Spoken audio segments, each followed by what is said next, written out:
Hey, what is going on, everyone? It's me, Mr. Mario, and welcome back to another episode of ModChat. For those who do not know, this here is my podcast I do in two different forms. First of all, it is available in a video visual form here on the Mr. Mario 2011 YouTube, Rumble, and Odyssey channels. Secondly, it is available like an actual podcast in an audio-only form, so you can take it around and listen to it wherever the hell you want to. Simply look up ModChat, all one word, on your favorite podcasting app, host, provider, or platform, and you should hopefully be able to find it. I know it's not available on all of them, but it is available on most of them. Either way, ModChat is my podcast I do here at least once a month, in which I cover things that I find new, interesting, cool, maybe even do a little bit of show and tell or what have you in the world of video game modding and video game console modding. Usually I'm accompanied by Lily in the background right over there, who's typically sleeping here, but you know what? She seems to have a good time sleeping in this room. Either way, like many of the other previous episodes I've done here recently, this one has a lot. This has a lot. There's been a lot going on kind of all fronts here. So I think the best thing will be to really just jump right into the topics here. So in the world of decompilers and recompilers, we have something a little new here, which is ModernGekko. They're stating, and this is a post that I'm really just going to be reading from the Decomps subreddit. It's from GateSufficient3877, and they do state this is a new era for GameCube and Wii recomps, or recompiled builds of games. Now they state here, just reading this, "Hello there, it is my absolute pleasure to tell you about something huge we've been working on, ModernGekko. A couple of weeks ago, we posted in this subreddit about our GameCube Wii static recompiler called DolRecomp. At the time, it was CPU only, meaning you had to go through the incredibly tedious process of writing your own runtime from scratch just to see anything happen. However, the CPU opcode implementation was pretty much solid, but now the actual unified runtime is here, and it even includes the graphics renderer built right into it. With this new ModernGekko runtime, we've designed a system that is so easy to set up that you can literally get a port running in just a couple of hours. You will still need to write custom patches for the game yourself, adding widescreen support, fixing HUD positioning, or making other engine level tweaks, but the brutal work of getting a baseline recomp to boot is completely done for you out of the box. You just need DolRecomp and ModernGekko, and that's basically it. The game logic runs incredibly well, and yes, even audio works. They do state that they have some video showcases. I'm not going to show them here at least, but there are some showcases showing that Kirby's Return to Dreamland as well as Super Smash Bros. Melee is working right now, although they do state for that one max support is undergoing at the moment, so no audio on that one quite yet. They also state that it's important to note that none of this would have been possible without the amazing lead developer, Hyperway, who also worked on DolRecomp and most of Expansion Pack. The tool is officially in your hands now. Keep in mind that the wiki and documentation are still a work in progress, and there are definitely still things to fix regarding input and raw optimizations, but the repository is open for you to try out right now. And you can find the core project repositories over at GitHub for both ModernGekko and DolRecomp. They also do state that no AI was used in the process of making ModernGekko, so it's been made by humans for humans. But do note that while most of the code is derived from Dolphin, no emulation is present in ModernGekko besides some HLE stuff. Now they do also state that if you want to follow the development or you need some help setting this up, they do have a project Discord server which is linked and available on their main GitHub page. But also ModernGekko is currently Linux only as of now, but they are working on Windows support and Mac OS, well, probably. So real quick, I'll go ahead and load up the screenshots here. So here's a photo of someone running this here on their desktop, well, through Linux at least, but you could see this is running natively. This one here is Kirby's Return to Dreamland. So it's actually showing the functionality, although you do see Dolphin right there, but this is a static recomp it states. You also have here, of course, the Mario Kart Wii splash screen that they were able to boot into. Over here, they have Wind Waker up and running, so this is a GameCube game, and this here is on Mac OS, but they do have Melee up and running. Now, even looking at the official repositories here from Expansion Pack, they do state ModernGekko is available, which this is the runtime for GameCube and Wii recomps, although you do see they just have some credits here as well as some Hall of Fame references available. If we go back over to the main account here, this is the whole Expansion Pack collective, I suppose you could say, and this here is a collection of low-level tools focused on bringing retro games into the modern era through static recompilation, reverse engineering, and runtime experimentation. documentation. And if we scroll down here, there's a few projects that are available. One of them is, well, we just looked at ModernGekko, but we could also look at DolRecomp here, which we were talking about this. And this one, it does state, just so you all know, is a static recompiler for GameCube, Wii, and experimental Wii U CPU code. It reads executable code sections, decodes PowerPC instructions, and emits split C that can be compiled and tested on a PC. The current project is CPU only, so you'll need to supply your own runtime, although, like I've stated and like I've explained the last few minutes, we do now have ModernGekko available. So if there's been any of these old Wii, GameCube, and I guess even Wii U games, but mainly focusing on the GameCube and Wii right here, that you've wanted native builds of on PC, well, it looks like it's about to get a whole lot easier to do this here thanks to these projects. Now, in terms of emulation, this here is a 3DS emulator, 3Beans, that is currently in progress right now. It is available, as in you can actually go to the GitHub repository here, you can download a build of this, and you can mess around with it. However, some people might be wondering why there's another emulator available here, even though 3DS emulation is pretty good from what I've seen. Well, this one is a low-level emulator from Hydra, or I guess their username is HydrateGone. I'm going to say it like that at least, because there's a number 8 right there. But for the overview, this does state that 3Beans emulates a 3DS at a low level, which means that it runs the entire OS as if it were on real hardware. It can boot the home menu and launch some games, but it's still young and has plenty of issues. It has both software and hardware GPU rendering, but CPUs are still fully interpreted. My goal for this project is to achieve viable speeds with full low-level emulation and maybe explore some high-level elements down the road. And this here is so low-level that they even state right here, to function, 3Beans requires files dumped from a physical 3DS with homebrew access. Old 3DS is preferable for the best experience. New 3DS has more issues and is much slower. At minimum, you'll need the boot 9 bin, boot 11 bin, and nan.bin bin, all of which can be obtained using God Mode 9, and that's going to be from your own console. Now, just to show this as well, HydrateGone actually has a video in which they were introducing this that was uploaded about a month ago at the time I'm recording this here, and you could see that this just seems like, they're running the 3Beans emulator, they're playing Super Mario 3D Land at around 60 frames per second pretty easily here. But the difference here, like I said, is, well, they're showing it right here. This time around, as opposed to emulating the 3DS games themselves, the focus is emulating the entire 3DS console and anything that comes with it. So that's the cool difference between seeing a low-level emulator and seeing some of the other emulators that we've seen on the market. No disrespect to any of those, they've worked really well and they've gotten the job done phenomenally from what I've seen, but if we have something where we can actually emulate the console at such a low level like this, that is really cool. We're also not done with the Nintendo stuff here, although this will be the last Nintendo topic I'm talking about in this episode, but this here is from one of the greats here, Gajina, who has worked on so many developments for the PS4 and PS5 that I have shown here on the channel and I've talked about and shown on ModChat as well. Now, I'll give a heads up, I'm going to read this here, but I'm going to change some of the words and maybe add a few things here and there just to improve readability as I say this out loud. But they state here, I created a Switch 1 and Switch 2 Userland exploit that is not WebKit or save exploit. Then somebody might be asking, but we already have Userland exploit from day one, to which Gajina says the difference is the existing Userland exploit is based on a save exploit, which cannot be used without a save transfer using the Nintendo Online service, which forces you to be at the latest firmware. So even if a kernel exploit or some software-based privilege escalation is found, 99% of people can't use the save exploit. But this one works without any restriction and works on all firmware. Why not hack the WebKit? Switch 2 WebKit has ARM PAC, which stands for Pointer Authentication Code, that prevents ROP code execution. So I avoided it as there was a more easy one to exploit. And with all that stated here, let's actually look at the video that they end up attaching. So right here, this can be recorded from the Switch 2. You're going to see this, but we see some text here saying screen logging initialized, got unstable read-write primitive. Let me see. Well, we already see that there, but I'm trying to see the rest of this. So yeah, we got the main base, we got some information there, SDK base, testing ROP with socket, socket address, socket returned. You should see this here, which we got that.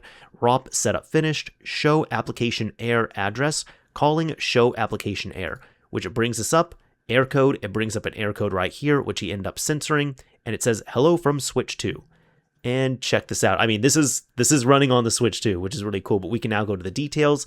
It states here, special thanks to PlayStation Scenes Earth Onion, UMF42 Cow, Reswitch Discord servers, hex keys. So some legendary names right there, where if you've paid any type of attention to the PS4 scene, the PS5 scene, even the Switch scene, all of those names should seem familiar. So we really have some stellar people here who are working on this, and this is awesome to see. We don't have many other details on this. We have a few more details, which I'll actually share here real quick. If people are thinking I'm going to share a ton more details, no, you all know about as much as I do, which is right here. Gajina ended up saying, one correction, to use this exploit, you will need at least firmware 20.0.0 on Switch 2 to enable Switch 1 compatibility. The last thing he states is any physical cartridge with 20.0.0 firmware will be needed to manually update firmware.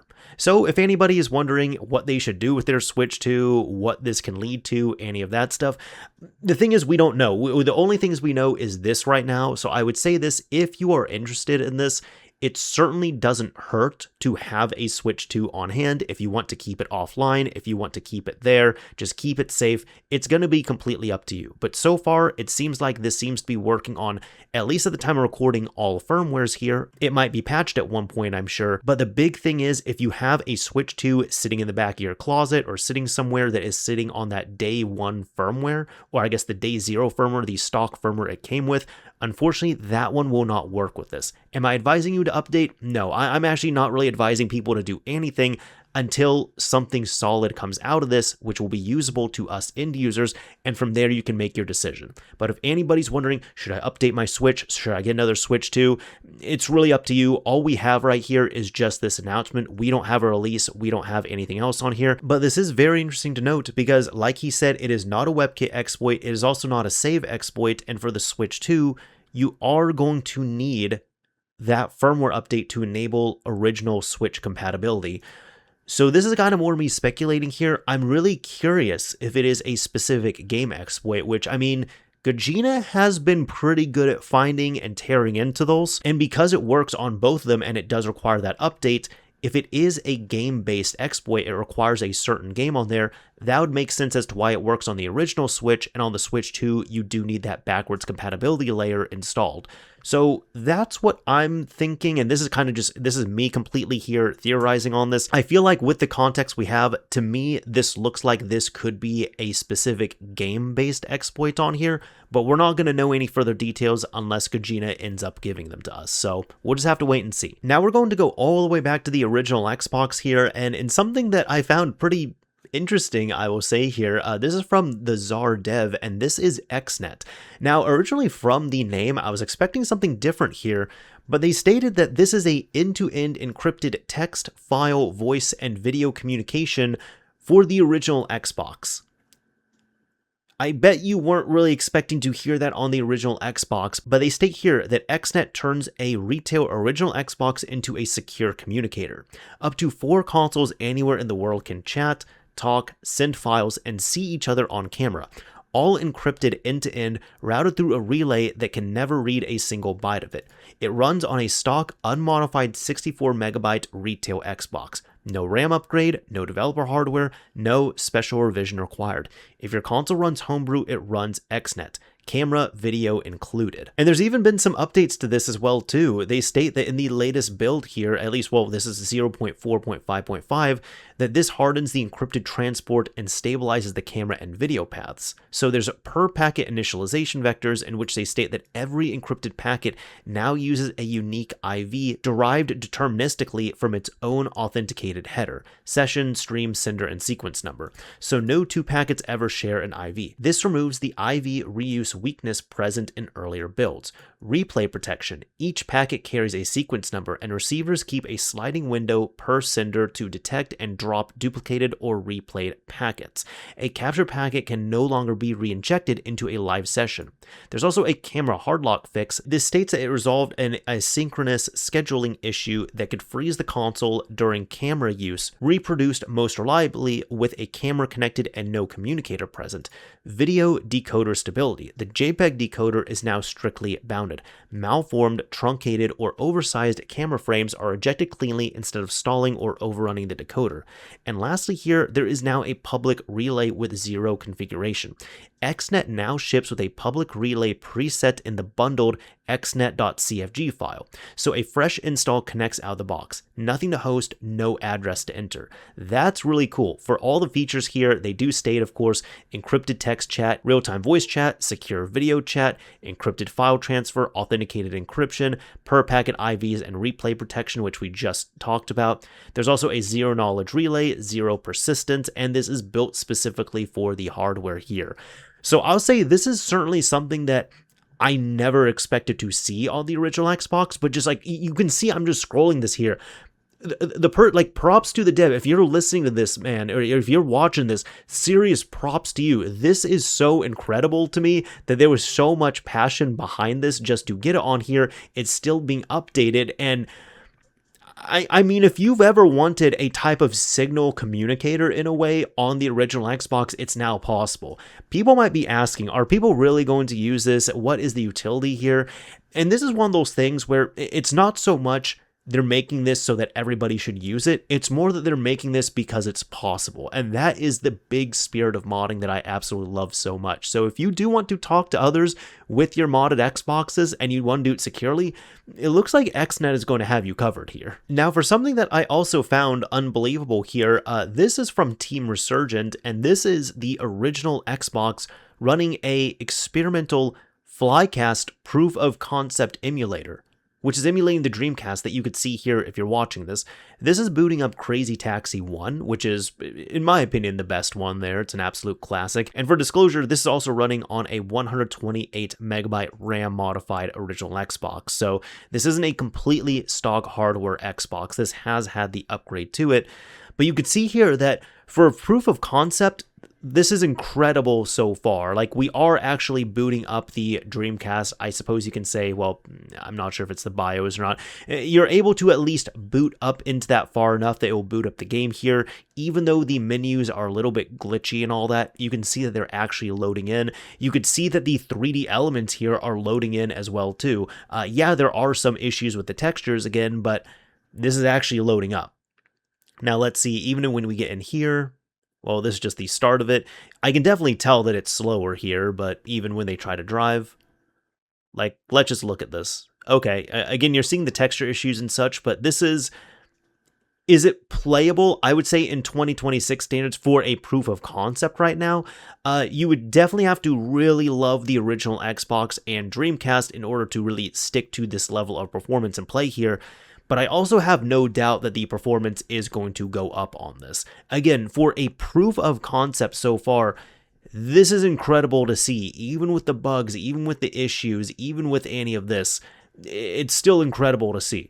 You're not just seeing this here, by the way. I have one other video I can show. This one, yet again, is from the same Flycast emulator proof of concept, and this here is booting up Ikaruga, which is a game I love. It is hard as nails, but I love this, and it's the same thing.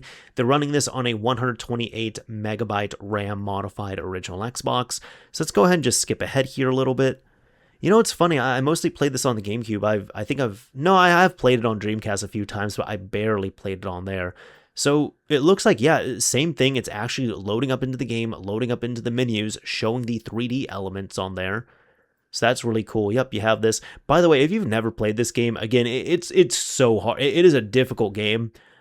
But man, it is awesome. All at the same time, it's really awesome. And it's definitely one of the more unique shmups out there because you could technically finish this game without firing off a bullet.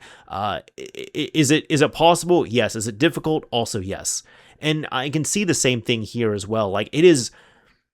You know what? This might actually be a little bit easier with the slowdown here. I'm not kidding. I'm not trying to like diss on it, but like, it is slower, sure. It's not running at full speed. It's running at about, 32, 35 frames per second when, it would be targeting 60. But with the slowdown on here, it might actually make the game more attainable and even easier as well. And then here, when you have, this slide in, the frame per second definitely tanks right there. But still, again, this isn't like, I'm just shocked that this is loading in. Like, you're seeing the effects, you're seeing the 3D elements, you're seeing the textures. That is so cool to me. That's really awesome. I'm definitely going to be paying attention to this here, so let's see the improvements, let's see what happens with this, but so far, just pay attention to what Team Resurgent is doing, because they seem to be doing really awesome stuff pretty much all the time for the original Xbox. If you've ever wanted to play Unreal Tournament on the original Xbox, and I'm talking about Unreal Tournament, like not the one that officially came out. I'm talking about like Unreal Tournament Game of the Year, Unreal Tournament 99. I believe that's which one it was. You can now. On the original Xbox. This here is from developer GT Teencom, but this is their own port of Unreal Tournament 99 to the original Xbox. Specifically, this is using the Game of the Year edition here, and for some of the feature highlights, they state that this has Game of the Year support, including Game of the Year provided Chaos Unreal Tournament and Rocket Arena content. It also has PlayStation 2 and Dreamcast maps added, PlayStation 2 characters added, Jailbreak 3 Gold is included. That is something in the game itself, not related to like jailbreaking the Xbox by any means. And then experimental support for split screen, system link, and split screen over system link. That's cool. You can see this here. This is running while in XEmu. And for what it includes here, they do state that it has a default executable, Xbox menu assets, controller icons, PS2 character portraits, and converted Xbox music files, PS2 character support packages and skins, again the Jailbreak 3 Gold runtime files, and the Unreal Tournament 99 console map pack for PlayStation 2 and Dreamcast with 39 converted console arena maps. For the installation here, they state this package is for owners of the Unreal Tournament Game of the Year edition on PC. It does not include the base game data. So you just have to create an Unreal Tournament folder, and then from your own Unreal Tournament PC install, copy only these base game files and file types. So you need the maps, textures, sounds, music, and these system files here. You don't need to bring over any of the PC executables, DLLs, logs, or any of that stuff. And then you just have to drop that into the same package as the Xbox folder that you created. And then from there, on the Xbox, you can launch the default executable. Now, this looks like an incredibly complete package here, which is awesome. And you can come over to the releases section and check this out here. From here, you're able to download the actual release candidate, and you can mess around with this. But this is cool because you can actually set all this up for free. You do have to bring over your own copy of Unreal Tournament 99, but the cool thing is, and I had to research this again because I do remember it happening, but this is actually one of the few cool things I feel like Epic Games has done in recent years. It's pretty obvious they're probably not going to do anything, unfortunately, with Unreal Tournament. I believe there was even some news at one point that did upset some of the old heads out there, but I believe they had a new Unreal Tournament in development years ago, and they quit working on it because of the success of Fortnite. However, what happened was Epic ended up just completely releasing Unreal Tournament Game of the Year edition on PC for free. Like, they just put out there, they're like, yep, nope, we're not going to sell this, it's good, here's the ISO files, do what you want to with them. Just from a look up here, I can actually have this explained with a meme, but it looks like this is on oldunreal.com, and the issue was originally seeing if Old Unreal could actually host the Unreal game. And yeah, Epic ended up allowing it. This is apparently in their server, and they stated here, we've prepared 2 installers currently for Windows only to make setting up Unreal Tournament easy. You have the full game installers for not only Unreal Tournament and also Unreal Gold. Feel free to use it to get the full game for free. Additionally, we have Epic's approval to distribute the Unreal Gold ISO. So you have this right there, and they state you can use this if you need the complete original version of Unreal Gold. So there you go. Like I said, because Epic has been cool with this here, they actually allowed it. You can get the game. You can just go out, you can download it here, and you can set it up all for free yourself. So yet another release for the original Xbox presented by Team Resurgent here, as you can see, but developed by Dark183 is EOS, which they state is a modern mod chip for the original Xbox. And in short, this here is a FPGA-based mod chip here. Now, as I read this out loud, I am going to have this video playing in the background, which was attached to the release here. Now, I will say I'm also not a huge fan of the new Reddit format, but for just how this post was set up, we are going to have to use this here. But you could see some of the cool stuff on screen that it does utilize, but they state here from the release, I'm finally excited to finally share EOS, a from-scratch mod chip platform for the OG Xbox using a Tang Nano 20K, and its dashboard the EOS loader.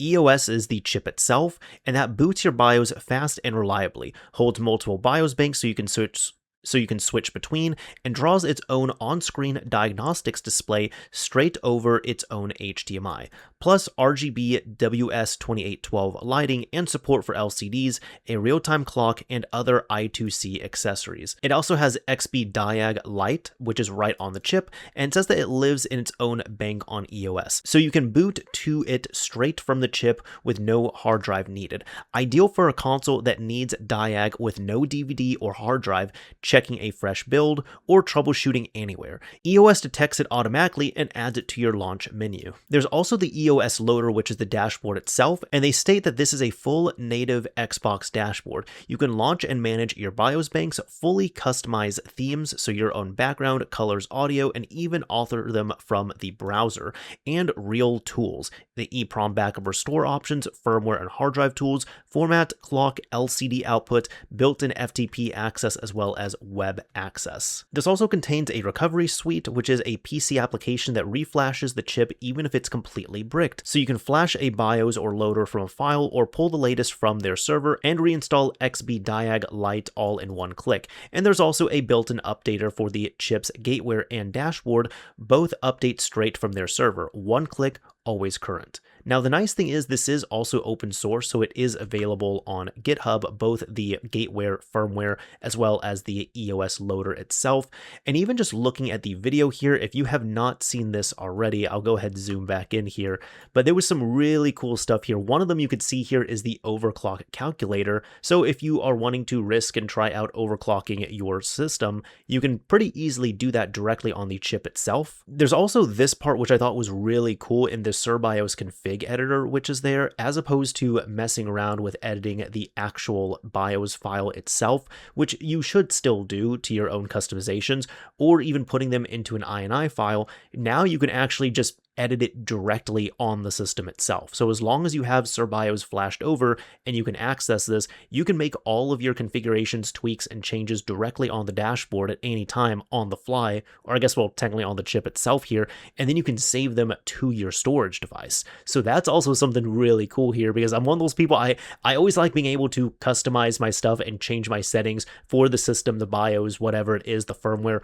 on the fly here. If we take a look at EOS itself here, like they say, this is the firmware, and they state that this is a clean room LPC BIOS loader Modchip for the original Xbox, built as FPGA gateware. And they do state yet again, it runs on the Cyped Tang Nano 20K, otherwise known as the Gowan GW2AR-18C. And it seems like since it does utilize the LPC, it just installs like really any other standard mod chip there. I won't go into the as many details here, but I will say that just looking at the README, this is incredibly rich with tons of information here for the actual setup itself, the device, everything you need to do to really get it sorted out. It doesn't have like pictures of the install or anything, but even looking at this, it covers the console revisions, you know, what the different onboard LEDs can do, what possibilities you can set them to, and really most of the information that you would want on here. However, I was referring to the original Reddit post there just because that ended up summarizing it pretty well, along with a nice video visual there in terms of actually showing some of the features that this chip does have to offer. There's also a separate one here for the EOS loader itself, which they state is the on-console app for your EOS modded original Xbox. So you power on and you land in the EOS loader. You can pick which BIOS you want to run,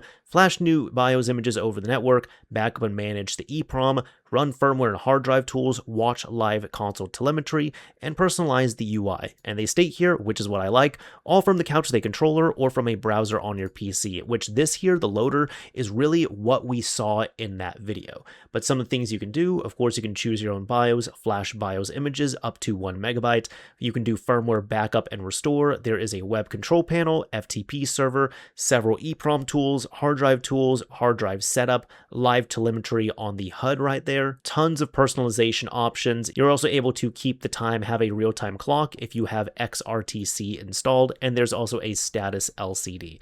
Just like before, if you're wanting to know any of the information with like booting it up, actually utilizing it, knowing what all these features do in depth, it looks like this README really has you covered on here. So overall, certainly something I was not expecting. I had just heard about this here recently when I was tagged to take a look at that post there, but really cool to see. If there's going to be more devices and more hardware for the original Xbox, I'm all for it. Now, I regularly get questions asking me, hey, is there an update? Is there an update of any kind related to the Xbox 360 Softmod? Has Grim said anything?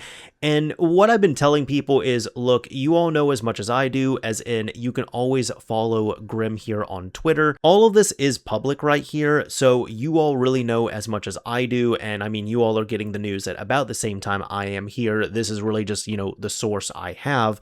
However, at the end of June, he ended up releasing this video here with an update in which he stated, I implemented an auto update system for the 360 Softmod. Ignore the extremely crappy video quality. It will check for updates on startup and install them with the push of a button. Last feature remaining is uninstall, then top-down testing of everything. May be released in July.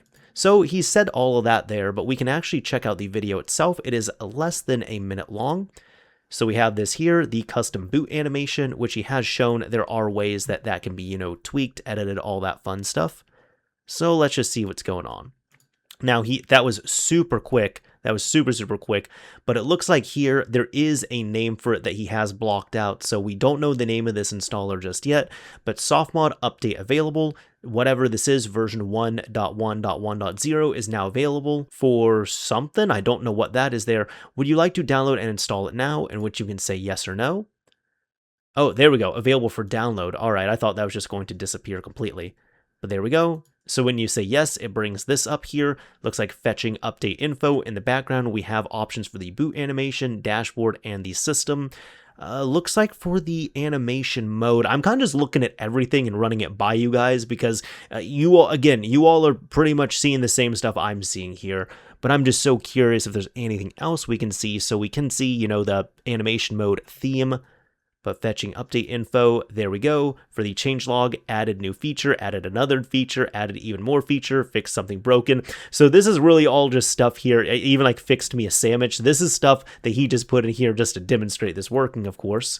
But download and install. So there it's able to download it. And it looks like the install will go. Oh, yep, update installed successfully, rebooting console in 5 seconds. So we have that nice countdown, and I'm curious to see the boot times on this.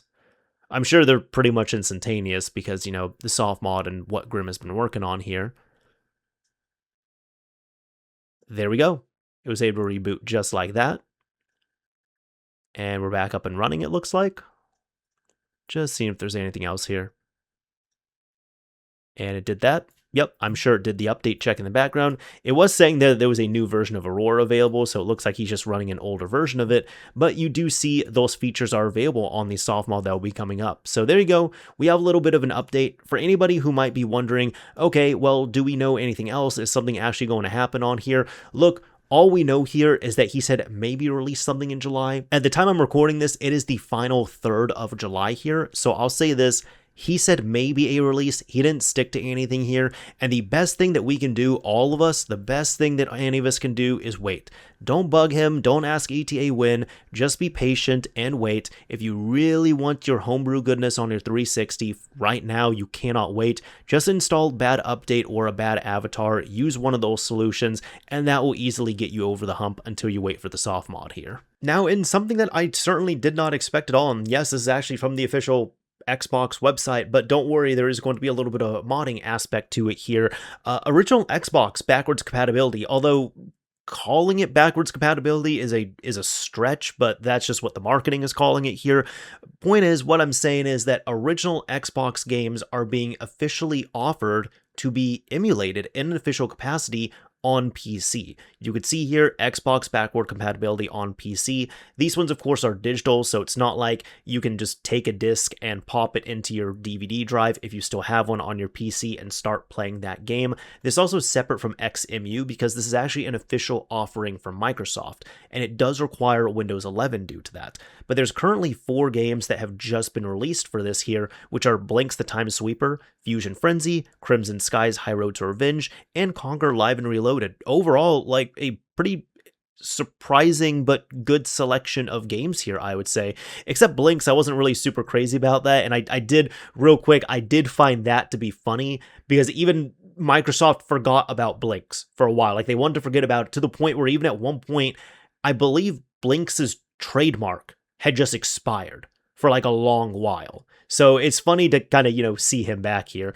Either way, they did have a post here talking about the release, and it is worth looking at here because the minimum and the recommended requirements here are actually not too terrible for this, although I do feel like they are a bit more inflated, I would say, than they need to be, just because of kind of Windows being Windows, let's just put it like that. But this is not just for announcing the Xbox backward compatibility. No, if I'm talking about this on ModChat, there's a reason why here. You see XWine1, which at this point still has not been released, but for those who do not know, is a translation layer which is currently in the works for being able to play Xbox One games, not original Xbox, I'm talking about Xbox One games on PC.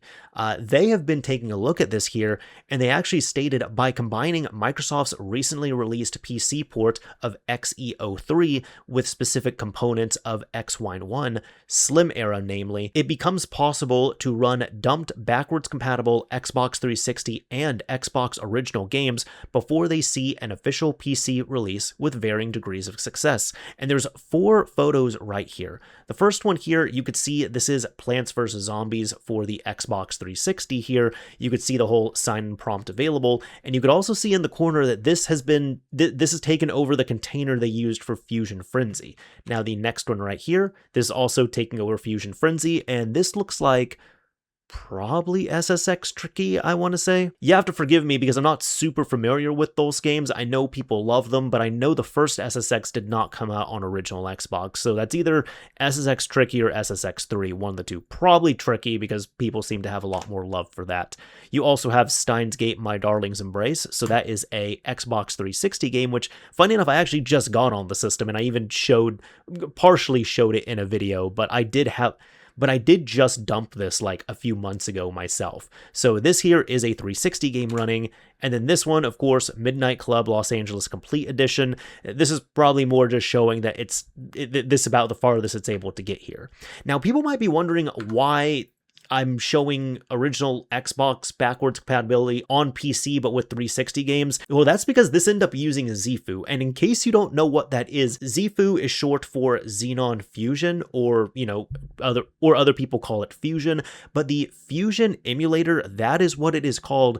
That is what was used to emulate Xbox games on the Xbox 360. And we've kind of come full circle several times over, because real quick, once Xbox One and Xbox Series games were getting dumped using the help of Collateral Damage, the kernel exploit that had come out a few years ago, people ended up discovering that when they dumped the backwards compatible Xbox and Xbox 360 games on Xbox One and Xbox Series, people discovered that the newer releases of these old games were actually utilizing the ZFU emulator, still that original emulator at the heart of it. So again, the emulator on Xbox 360 meant to emulate Xbox games was then used on Xbox One and Xbox Series and now PC, and is being repurposed on PC to emulate original Xbox games, but it can also emulate Xbox 360 games because that's the same emulator that they're utilizing on the Xbox One and Xbox Series.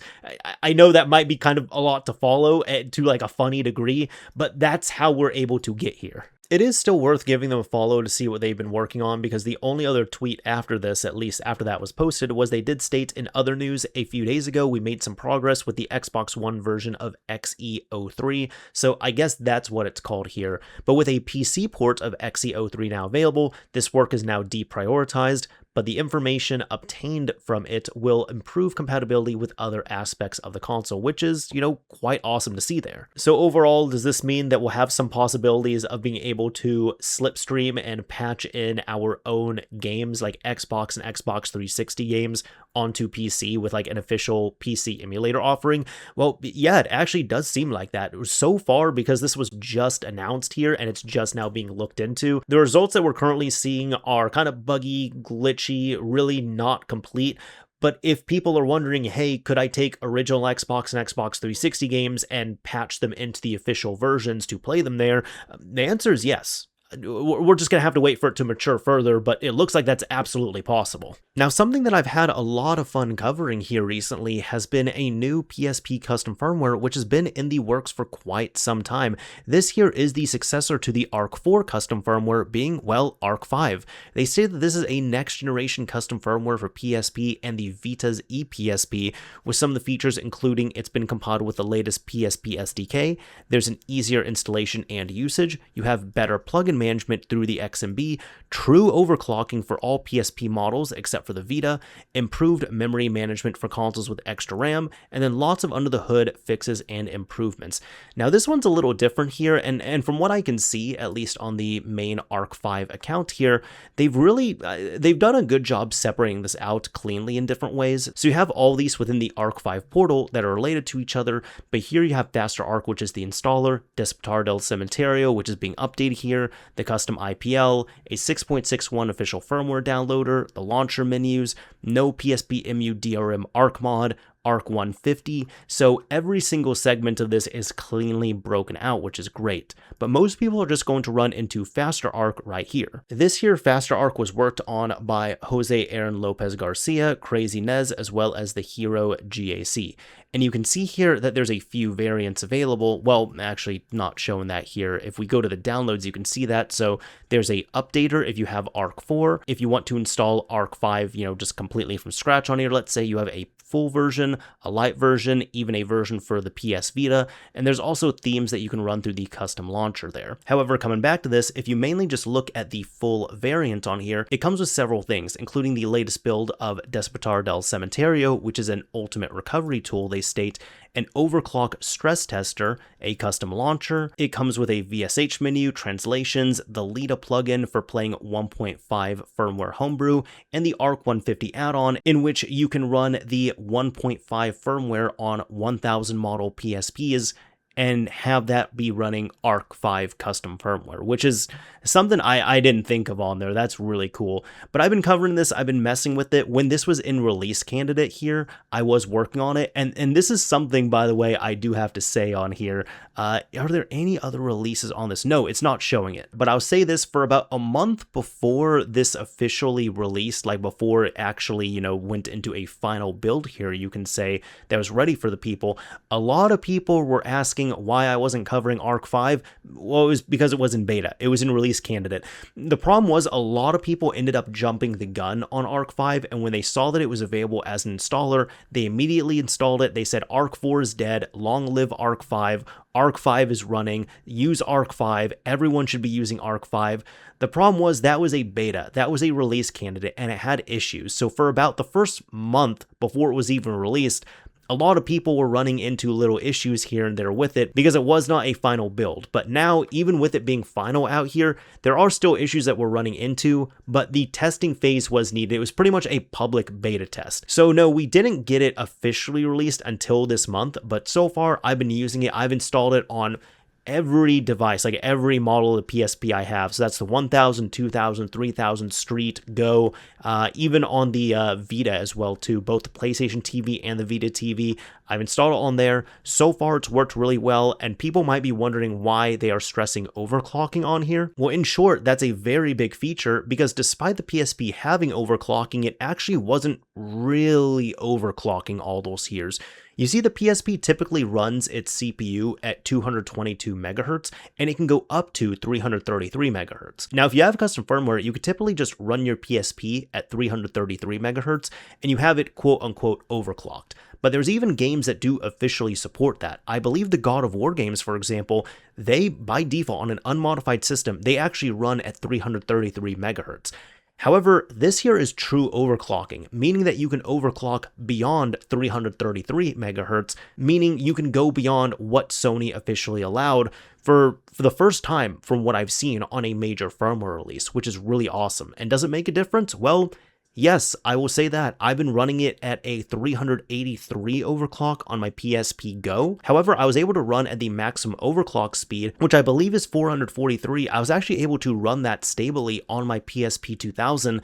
And man, I'll tell you, it does make a nice difference in games. Yeah, your battery's going to deplete faster, but if you're able to run all those higher clocks on your system and you're able to win the Silicon Lottery like that, it is a really awesome experience being able to play on an overclocked PSP. So definitely something to check out. And if people are wondering if they should install this on their PSP, if you've never modified a PSP or if you have an unmodded one, yes, absolutely go with ARK-5. If you already have a modded system and you're wondering if you should update to ARK-5, I would say this: look at the features, look at the change list, but also just for support for the future, it'd probably be more beneficial to be on ARK-5. But if you see no reason to update, no one is forcing you. Now here's something we haven't talked about in a while from OMSIN2526, which is BadWDSD for the PlayStation 3, stating this is a hardware mod chip for Sony PlayStation 3. By using a Raspberry Pi Pico RP2040, it is possible for non-custom firmware compatible models to boot CFW. And this here I'm talking about because last month it looks like that OMSIN ended up releasing a new update for it, which ended up rebasing this to work on 4.93 firmware.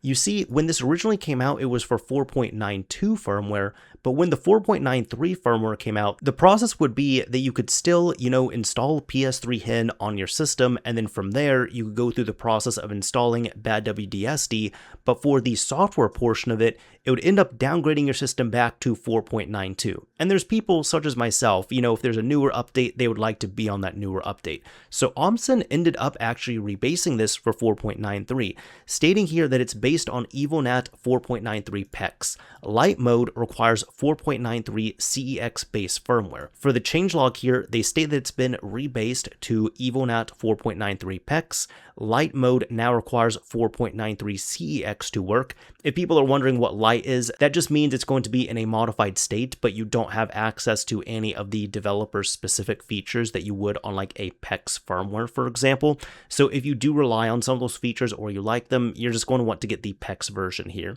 Now going back to this, they state that for QCFW only, there's no longer a triple beep at boot. The power LED will turn yellow instead. So hopefully that doesn't give too many people heart attacks, but that's just, something for you to know. There's a new PS2 fan control now working. They also fixed PSN login since this now works on the latest firmware. For the FSM changes, it no longer exits FSM every boot. Instead, exit every 5 boots. So it's now possible to toggle it through the XMB or the system controller. BD remarry is now possible through FSM, which is awesome to see. And for anybody wondering, FSM is factory service mode.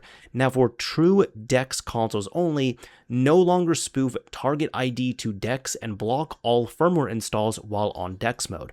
That's pretty cool, actually. For the actual Modchip changelog, they state that it improves auto retry on 2500 and 3000 models, and for the QCFW known issues, the manual PS2 fan control is broken. Dynamic and system control does work. You can adjust speed while playing by using square plus left or right button on the PlayStation button menu.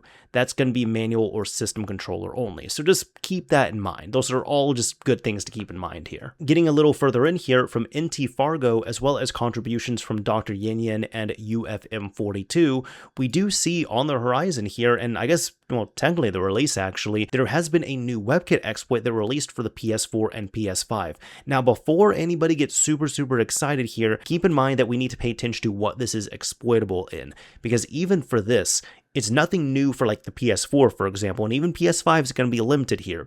So this can be exploited in PS4 firmwares 6.0 all the way up to 11.02. So for anybody waiting on like 13.02, 13.04, 13.50, this is not for you. Same thing with the PS5. This works from the original base firmware 1.0 all the way up to 8.60. Although they do state that the PS5 is also exploitable if ASLR can be defeated, either through a heap sharing trick or a separate leak bug, and the expected vtable pointer can be recovered before the native crash path. Now in this repository, this only works for firmware 9.0 on the PS4, but it doesn't have any support for the PS5 here, as you can see. For some of the limitations, they state that newer WebKit versions on the PS4, so 11.5x to the latest, and the PS5 PS5 9.0 the latest, redesigned CSSFontFace get set property handling and introduced m_properties or CSS connection. Because of this and other layout changes, the m_feature settings read-write primitive used by this repository is no longer usable on firmware versions above the ranges listed here. And yet again, on PS5, vtable checks and WebKit ASLR prevent this repository's chain from working unless a separate ASLR defeat and vtable recovery workaround is found. There's more of a technical write-up on this as well too here, but this is nice that this is now out there available in the open, and if anybody wants to poke around with this, play around with it, test it, see how far they can really push it on here if you do have that knowledge and that skill set, or even you want to work on it here, this is a nice WebKit that is available. Now, another familiar face we get to see, and friend of the show, Dr. Yen Yen or Comboy here, has ended up coming out with some more news, just delivering this here on their Twitter account, in which they say, here you go, you'll still have to be patient, but this is what you might get. It's named Celsius. Posting it as of now so that you guys don't go crazy. Just wait and see how usable it is, if at all. Up to 13.04 for the PS4 and 12.70 for the PS5. And this here that he's talking about is a kernel exploit for both systems. Now let's go ahead and go through the chats here, or I guess the Discord messages. Earth Onion states, there is a bug discovered by bowlers by diffing PS4 kernels in the ffs_mount function, which is an integer overflow that causes a heap overflow. It might be exploitable, but who knows. Works up to 12.70 in theory. And then Dr. Yin Yin came back and said, and 1304 PS4, in theory. For his full explanation here, which these ones I do really like because he goes into some more detail here, he states there's a kernel exploit that's been posted around a bit, and it's difficult to deal with. Don't ETA when, don't ask in the servers about who and when we'll work on it. Don't annoy people. I've already tested a bit. It has been named Celsius. It is for up to 13.04 on PS4. Yes, 13.02 included, and up to 12.70 on PS5. It was patched on 13.50 PS4 and 13.00 PS5. No guarantee that it will work, or if it does, that it will be easily usable. Again, patched on 13.50 PS4 and 13.00 PS5 means as of those firmwares and above, it no longer works. It's not Gajina's exploit, by the way. Now, this here is important, what he's going to state. It requires a USB 3.0 250GB or above drive to trigger via extended storage. 250GB drives aren't all made the same, so an actual recommendation for users is to get 320GB or 500GB to avoid issues, or take your chances with 250GB drives. And I mean get only when it gets announced as working. So there you go, he said it pretty well, and I don't really have anything else to add aside from, I guess just watch this space and wait and see.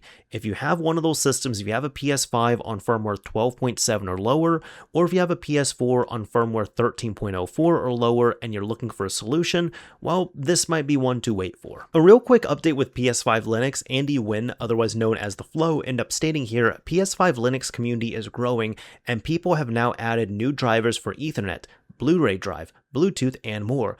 But the best news is that PS5 Linux is coming to firmware 7.61, which released in 2023 via another patched vulnerability. This means it will work on PS5 Slim as well. Now, he did update this at the end of June, saying now available. If you're on a firmware in between, you'll have to wait to update, but it looks like that's also being ironed out as well. Because if we check this out, as of version 2.2, he added 7.61 support, but if we go over to the releases, 7.4, 6.5, 7.20 have also all been supported.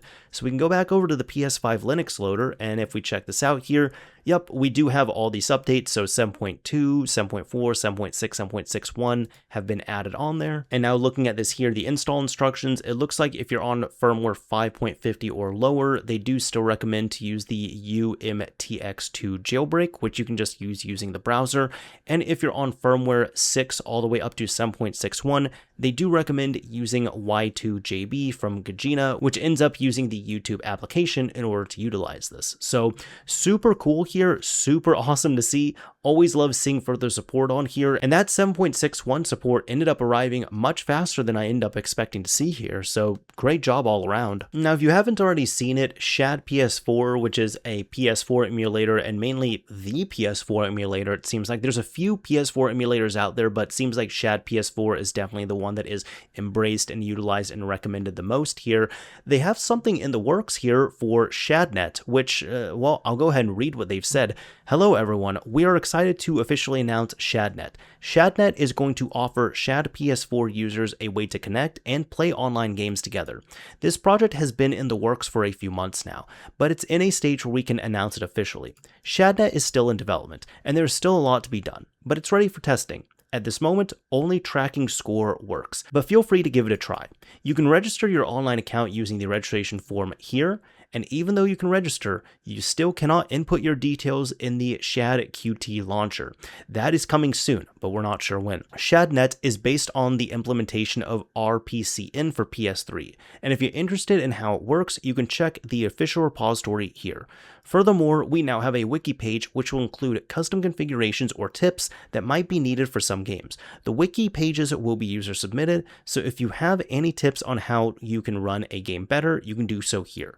We will share more information with you in the future, so stay tuned. So keep in mind, that's just something cool that we get to see now even further on shadPS4, where it looks like it is really rapidly catching up to kind of close the gap between what the PS4 emulator can do and what the PS3 emulator can do, because it looks like both of them now at this point do have their own emulator exclusive online, free online, by the way, that's a thing, free online network services. So that's really awesome. And this is great because not only when those games end up going down and when the services eventually just aren't available for these consoles, or they're running at a bare minimum, as in, I'm thinking it will get to the point where like the PS3, the Vita, the PS4, all these systems eventually, they'll get to a point where like at minimum, you can connect them online, you can add your account, you could probably get trophies and re-download your old stuff, and that's really about it. You're not going to be able to play online. All that infrastructure will probably just not be there. It won't be readily available. It will just be bare bones, if anything, if it's there at all. It's really nice from a preservation standpoint having solutions such as shadNet with shadPS4. Oh, and for what it's worth, there's also some small clarifications here in which they stated that 1. shadNet provides only support to the libraries that emulated by shadPS4 Emulator. Shad can't replace or connect to PSN as we use our own communication protocol. Given the above, only shadPS4 can connect to shadNet. Most online games use their own custom servers and services, which shadNet doesn't and won't provide. Implemented features are quite limited at the moment and mostly cover online scoring, so just a few things to keep in mind there. Now, I won't delve too far into the topic of PlayStation deciding to stop manufacturing discs by 2028, because I've done a video about that. I'm also probably going to talk about it a little more on my other podcast, Mario's Minute, if you want to tune into that later on this month. However, with the news of that and how Sony just kind of in a triple whammy, like within a very quick succession, they pretty much said, hey, there's about like 500 plus movies, and if you've ever paid for these outright, they're going to be gone from your collection. Like, this is not a thing of licensing or making sure you have a primary console set. No, if you have these movies at this point in time on your account, after this date, they will no longer be accessible. The end. They also then came out and said they're going to stop producing PlayStation discs by January 2028. And they also did a little bit of a side note and a footnote saying that, oh yeah, we're also going to be disabling the PlayStation 3 and Vita storefronts in July 2027. So with all of those three really big stories just back to back to back from PlayStation, the best thing I could say in short is that they seem to piss off the entire internet about this. And by the way, with that, I'm not just talking about the internet. I started seeing regular news stations talking about this. I saw it break containment at levels I did not expect. I was running into people who were asking me about this, who didn't understand the topic, and then when explained to them just a little bit, they could see how bad it was. So what I'm saying is, I don't think that was the only contribution. But with all that happening, it's certainly hard to dismiss that there was all of a sudden a huge effort pushed towards PlayStation 5 emulators, which these ones are not new by any means. For example, I'm looking at SharpEmu right here, and you could see like the license.txt, it was made 4 months ago, so this is not a new project by any means. But this here is an experimental PlayStation 5 emulator for Windows, Linux, and Mac OS. And after that news came out, man, it just started getting slammed with PRs and updates and testing and people messing with it. Like, I'm happy to see it. It's just, I didn't expect to see it in such volume is what I'm saying. But they state that SharpEmu is an experimental PS5 emulator developed from scratch in C#. Their current focus is on accuracy and infrastructure setup rather than game-specific compatibility.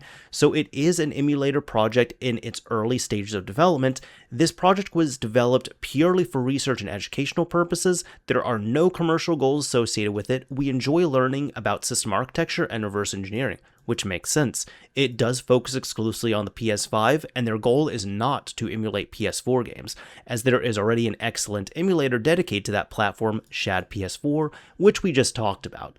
Now, we can see here that there's been a few games that have been tested, and for example, the Demon's Souls remake, it gets about this far, it looks like. You have Dreaming Sarah right here, which it looks like a lot of these games that they don't have too much of the 3D stuff going on, they're not as complex. So like these 2D side-scrolling games, these ones actually seem to emulate decently well on here. But keep in mind, for anything intensive like the Demon's Souls remake, this is about as far as you're going to get. I mean, you could even look in the corner. You see this game is running at 0.2 frames per second. 0.2. So don't expect this to be working at even 30 frames per second, you know, in due time here. This is just going to require waiting on here.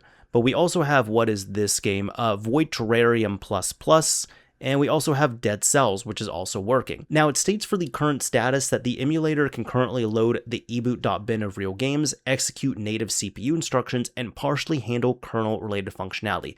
However, several critical components are still missing. The current capabilities include loading eboot and ELF files, executing native CPU instructions, reading basic game metadata, loading system modules, so PRX and sys modules, partial support for some kernel functions, fiber and AMPR exports, Plago scenarios, initial loading game files, shader and resource submit, and AGC initial, as well as video output in some games. So keep in mind here, if this is something you want to mess around with, just probably the smaller and simpler games you throw at it, you're going to have better results with those. And with the more intense ones, like I said, you're not really going to get results from those. You might get 0.2 frames per second on a loading screen of Demon's Souls, and that's about as far as you're going to get. But I will say this, for anybody who's going to write off an emulator like this, be all like, hey, this barely plays anything, this isn't really well worth it, keep in mind, once upon a time, and I've been covering this stuff long enough to remember it, once upon a time, the same thing happened with the PS4. And now we have shadPS4. And that also was not the first PS4 emulator. There were several PS4 emulators that came before this. So this is all to say that SharpEmu is a PS5 emulator, but it might not be the PS5 emulator. It could become it, but it might not be the PS5 emulator that we'll be using in 5 years, 8 years, whatever it might be. But there is another one that's also out as well. We also have this emulator available as well, which is KytyPS5, which is, well, another up-and-coming PS5 emulator, stating that KytyPS5 is a free and open source PS5 emulator written in C++ for Windows. It is based on a heavily modified version of Kyty. The project is in an early stage of development, so compatibility is limited and behavior may change significantly between builds. For the current status, it states that KytyPS5 can boot 2D games and a selection of 3D games, including titles built with Unreal Engine 4 or 5, Unity, and custom engines. No external low-level emulation modules are currently required. Development is focused on compatibility and boot reliability. Linux support is planned, but Windows is the only supported platform at this time. Now, for some of the screenshots here, we've got Disgaea 6, which, looking at this, that actually looks quite surprisingly good. It's running at 8 frames per second, but it's surprisingly good right there from what I see. We have Dreaming Sarah here yet again. So that's actually running at, well, it looks like about 120 frames per second. Minecraft Legends, we have this booting up here. It's in the main menu at least, running at 60 frames. And Silent Hill: The Short Message, which this one here running at 11 frames per second, and it's at this main screen right here. Now, remember what I just said on the previous one where I was saying that it might not be the emulator and there's ones that came before it? Well, they even talked about it here, but check this out. The original PS5 emulator, which I actually kind of forgot about this, was from this developer here, Inori Russ, and it has been worked on for several years, but this was being worked on, when was the first release of this? The first release of KytyPS, not KytyPS5, the first release of KytyPS was back in May 21st of 2022, which it states here this original one was a PS4 and PS5 emulator. It said that it is possible to run some simple games for PS4 and homebrews for PS5. There may be graphics glitches, crashes, freezes, and low FPS. It's okay for now. Features that are not implemented: audio input-output, MP4 video, network, multi-user. And you can see some of these screenshots available right here. So they had that available. They had, a few games up and running at least. These are on PS4. And on PS5, you really just had this little homebrew demo right here. But what I'm saying is, this was being worked on years ago. Like, PS5 emulation is not new by any means, and it's based on some of the work here. So we had KytyPS, which it looks like isn't really being worked on, and now we're up to KytyPS5. And you know what? I'm not dissing on any of these emulators here. I'm really just so curious to see how they will go. There might even be a little bit of a friendly competition between KytyPS and SharpEmu here. And like I've said, for SharpEmu, I'm going to say it here. This might not be the PlayStation 5 emulator, but it is a PS5 emulator. There's ones that came before it. There's probably going to be ones that come after this one here, but will it be the PS5 emulator that people are using in the next few years? Well, we just have to wait and see. Also related to the PS5, and you know what, this is not HackerOne here, but this is from the FULU Foundation here, or project, or the company here, and this is a company that Louis Rossmann has really propped up and talked about and worked with and such on here. And this kind of comes to, like recently, just like a few minutes ago, I was saying that all those decisions kind of really seem to piss off the internet. This is some of the stuff that starts to happen when the internet is upset here. So FULU ended up putting up a bounty. They are completely removed from Sony. That means they're completely removed from HackerOne as well too here. And this right here is for the PlayStation 5, saying, show Sony that you want to actually own your hardware. Now, initially, this was a $10,000 bounty, and I believe Louis Rossmann said that he would match any contributions up to $10,000. So it got to $10,000. Louis is going to put in $10,000. But the total bounty so far is over $30,000 at the time I'm recording this here. Now, just reading this, they state, the product is the PS5, and the problem here, they state, is that when the PlayStation 2 released, Sony's bold vision for the console included its ability to be used as a general computing device. There was even an official Linux installation disk available for purchase. Since early on in the PS3 era, however, Sony has flipped its stance and now goes to great lengths at every turn in locking down its hardware. At a time when the prices of computing are through the roof, consumer RAM prices are up around 3 to 4 times in a year, it seems absurd to have good hardware locked down. To tell PS5 owners, no, we don't want to let you use your console however you like. Whilst PlayStation 5's running very early firmware versions can be made to run Linux, it is now near impossible to obtain a device where those exploits still work. So the solution here, we're looking for someone to find a way of giving current PS5 users real ownership over their own hardware. The bounty can be won by any eligible person who makes a hardware, software, or combined modification or method to any model of the PS5 that meets the following criteria. 1. It must demonstrably allow for the modification or bypassing of the PS5 hypervisor to the extent that an alternative OS can be booted. The alternative OS is not required to be stable. 2. It must either be a one-off implementation or an implementation that takes no more than 10 minutes to execute if it needs to be repeated. I actually, you know what? I like this here. I like what they are putting out here. They're like, hey, we want this to happen, but we need some standards here. Number 3, it must work on firmware version 13.42 or newer. Okay, all right, okay. Number 4, the alternative OS must be able to access the PS5's primary computation, memory, and graphics hardware. And number 5, the PS5, did they do 5 or 5 really? Okay, the PS5 must continue to be capable of being booted into its original operating system with the capability to play PS5 games. If the proposed solution involves a hardware modification, it must 1. Not require hardware, aside from an external disk drive, that has cost equivalent to any substantial portion of the PS5's cost. And 2, be able to be carried out by someone with only basic soldering skills and equipment. And the acceptable models of PS5 are, well, all of them, all the way from the original launch model PS5 up to the PS5 Pro. So really awesome to see. Now, this is also a long-running bounty as well, too, and they say that this will expire on December 31st of 2031. So if you are up to taking a crack at this here and giving it a shot, well, you have 5.5 years to get this worked on here, so they're really playing the long game on this.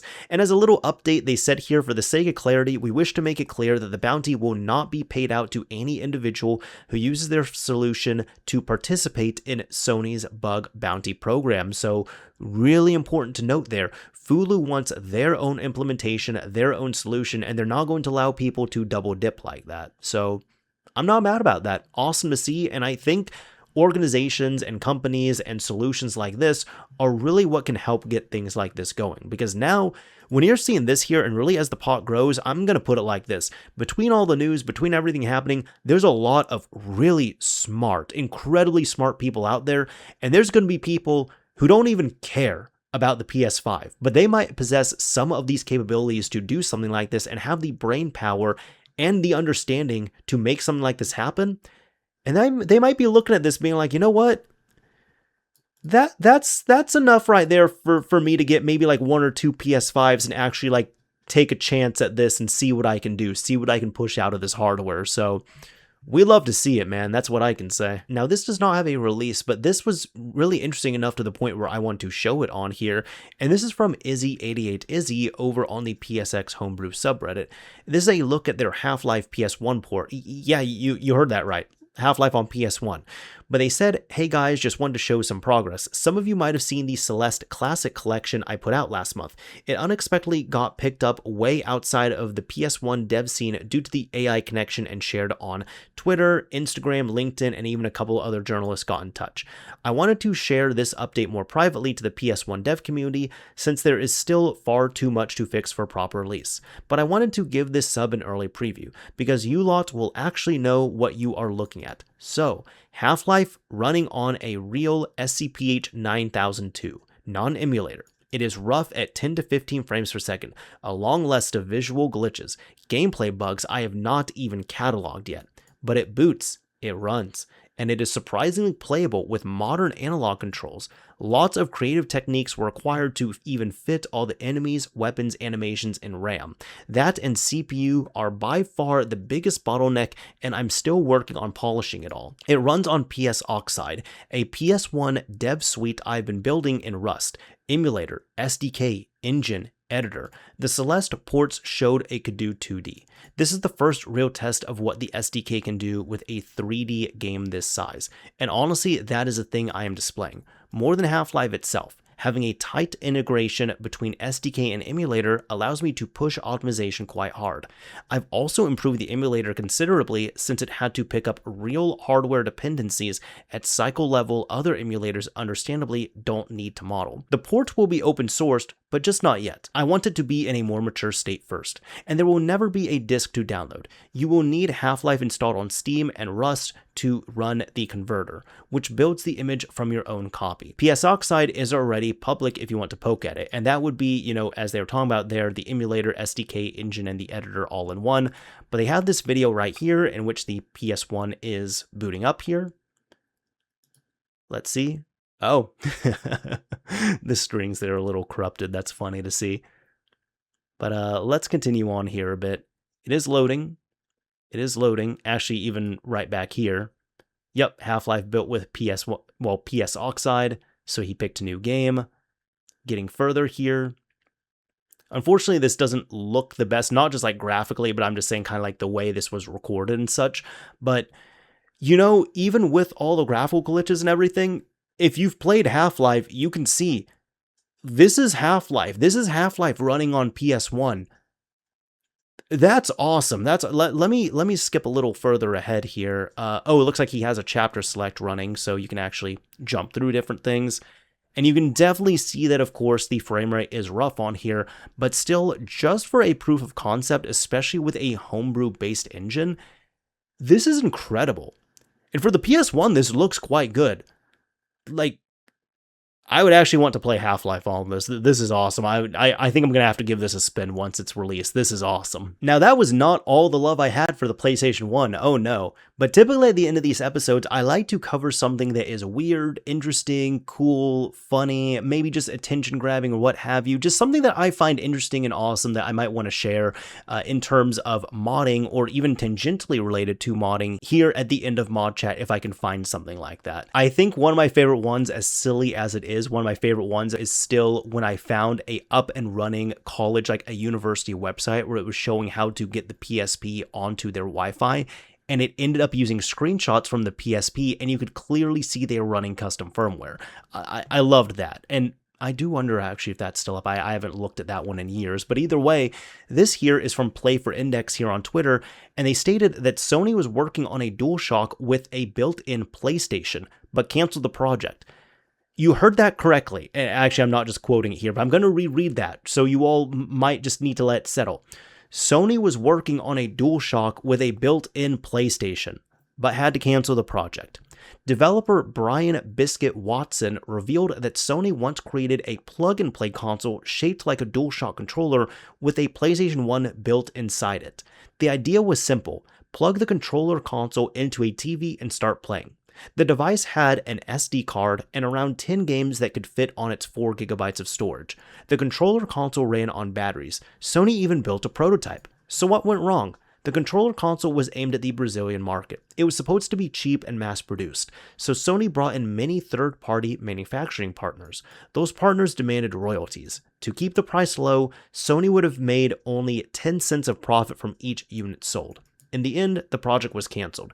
And there's a couple of photos right here, so it looks like it's called the PlayStation Puga? Wow, P-U-G-A, wow, okay. So you have obviously a DualShock right here, and it looks like, it pretty much looks like someone took a Dremel to it up at the top, so the original, like where the cable would go, is not showing up there, and then right up here, it looks like you have a micro SD card inserted, and then obviously you have the cables running, down the back here, which that would be, where the consoleized version of it is. I'm also really wondering how much of this relied on emulating a PS1 as opposed to just really like shrinking down a PS1 board to shove in there. But if we go back, that is the front of the controller, and yeah, this just looks like some kind of Frankenstein experiment, honestly. Like, if I just saw this on someone's desk, I'd be like, oh, cool, PS1 controller, and then knowing me, I'd actually probably, like, mess around with it and then see if there was something crazier to it. But then going back here, one more, it looks like there is a video of this. So let's take her out. Let's just take a look at this here. It's about 50 seconds here. So, yep, they're pulling that. Oh, there we go. That's cool. So it looks like it would have run on 4 batteries. It looks like 4 AA batteries. And yeah, it is definitely extremely prototypey, but man, I love that. That's awesome. Okay, and even that port right there, I'm wondering if that's like, kind of looks like a 3.5mm port just for like audio or something. And then obviously this comes out to composite. So it just, you have the, video out and then left and right signals for the audio there. Yep, just works like that. So like any of those like plug and play like TV type devices you would have seen in like, Walmart back in the day or something, it would pretty much be on the same level as that. But still, that's incredible.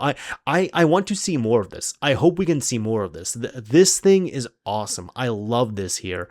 But it's interesting to see and think of what could have been, because clearly this was something that I doubt many of us were even thinking about here, but the PlayStation Puga was certainly a thing. Well, there we have it. That is yet another episode of ModChat.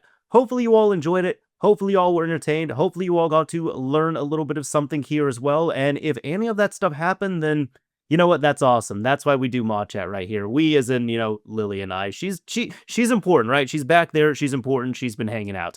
Either way, if you've made it to the end of one of these episodes before, you already know what we do. But if you have not made it to the end of one of these episodes, what I like to do here is I like to pick a keyword or a key phrase, and I like to put that keyword or key phrase here at the end of this episode, so that way you can use it on a comment on the video upload. And if you use that keyword or key phrase, I'll know that you made it to the end of this episode. Now, typically, I like to pick something off of my desk here, and this episode's certainly going to be no different. So, you know what? Since I've been, messing around with the PSP here lately, I have a couple PSPs on my desk, and one of them is my Go right here. But it's not going to be that. Specifically, we're going to go with handheld, because I like handhelds. I want to talk to you all about handhelds. I want to see what you all have to think about handhelds.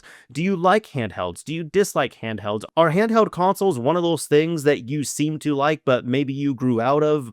Maybe on purpose, like you went to just standard consoles, you preferred that because the TV, or maybe you went over to PC, or maybe even just, I mean, these things right here, smartphones just kind of took over. So at this point, I mean, playing on a large screen, you can play the games on here. Like you can play PSP games on a mobile phone in the modern day pretty easily. So maybe you kind of just didn't fully realize it until now that your smartphone ended up completely replacing the handheld, which I will say here, even though smartphones are better on paper and they can definitely do a lot more and they're quite versatile, including having the possibility to play handheld and console games through emulation, there's something really nice just having a straight up dedicated handheld. I'm going to be honest with you all. It's awesome. And you know what? I'm seeing a lot more people get handhelds and jump into them and mess around with them just as anti-doom scrolling devices. Because if you're somewhere and you're waiting, I don't know, 20, 30 minutes, it's a lot nicer, actually. Like, I would encourage you all to try it. It's a lot nicer to grab a PSP and play a game on there for 20 or 30 minutes as opposed to just scrolling on your phone.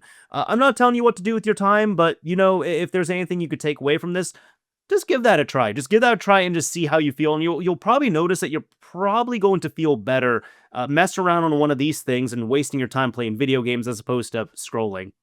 It's kind of funny how that works, but it works pretty well, at least from my experience. Either way, if you use the word handheld or term handheld in a comment on the video upload, I'll know that you made it to the end of this episode. Either way, that is about it for this episode of ModChat.